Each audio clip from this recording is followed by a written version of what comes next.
Bismillahirrahmanirrahim. Assalamualaikum warahmatullahi wabarakatuh. Alhamdulillahirabbil alamin. Wassalatu wassalamu ala asyrafil anbiya'i wal mursalin wa ala alihi wa sahbihi ajma'in. Amma ba'. Hadirin yang dikasihi sekalian, tajuk tazkirah kita pada hari ini, pintu taubat masih terbuka.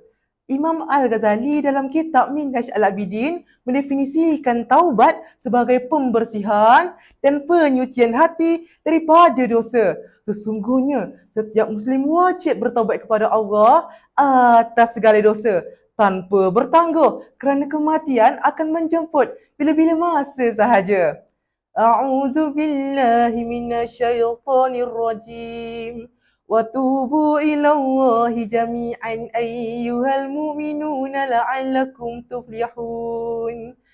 Dan bertaubatlah kamu sekalian kepada Allah, wahai orang-orang yang beriman, supaya kamu berjaya. Surah An-Nur ayat 31.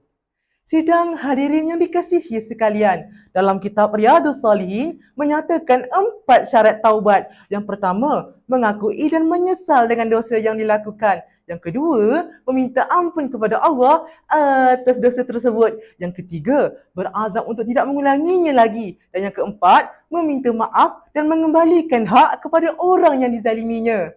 Sidang hadirin, nak tahu tak? Ketika Nabi Yunus alaihi salam berada dalam perut ikan nun selama 40 hari, 40 malam kerana baginda berputus asa daripada dakwahnya.